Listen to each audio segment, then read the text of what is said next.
როგორ აფასებს საპარლამენტო უმრავლესობის წევრი მინისტრთა კაბინეტში და კოალიცია ქართულ ოცნებაში განხორციელებულ ცვლილებებს. ჟურნალისტების შეკითხვებს ზუია ძიძიგურმა დღეს ბრიფინგზე უპასუხა. მისი თქმით, ხელისუფლების და ხალხის მიერ არჩეულ კურსს მიმდინარე პოლიტიკური მოვლენები ხელს ვერ შეუშლის. ვრცლად რუსუდან გოგოლაძის სიუჟეტში.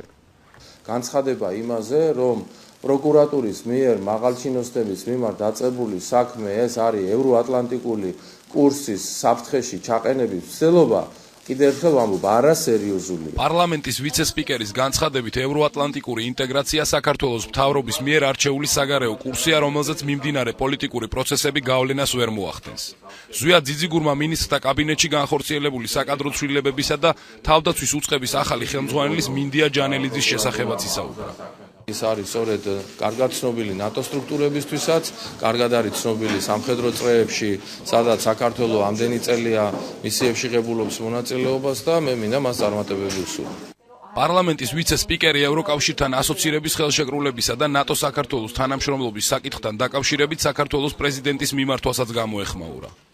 პრეზიდენტის მიმართვა იქნება განხილული ბიუროს პირველივე სხდომაზე და პასუხს პარლამენტი პრეზიდენტს გასცემს ამ საკითხთან დაკავშირებით, რაც შეეხება რა არის გაკეთებული და რა გეგმებია და რა უნდა გაკეთდეს ხვალდაზე კიდევ ინტეგრაციის მიმართულებით ევროკავშირში და ევროსტრუქტურებში და ნატოში მთლიანად.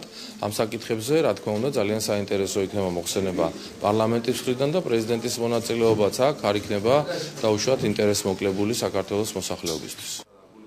ზუია ძიძიგურის შეფასებით კოალიცია ქართული ოცნება არ დაიშლება და მასში შემავალი პოლიტიკური ძალების საქმიანობას მკაფიოდ ჩამოყალიბებული პროგრამის მიხედვით განაგრძობენ.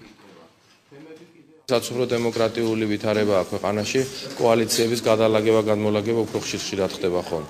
ჩვენ კოალიციაშიც მოხდა ასეთივე პროცესი, გავიდა ერთი პარტია კოალიციიდან, მაგრამ არ ვფიქრობ, რომ ჩვენ მათთან თანამშრომლობას არ გავაგრძელებთ, დარწმუნებული ვარ, რომ თანამშრომლობის რეჟიმი შენარჩუნებული იქნება, უბრალოდ მათთან არ იქნება კოალიციურ რეჟიმში თანამშრომლობის შესაძლებლობა.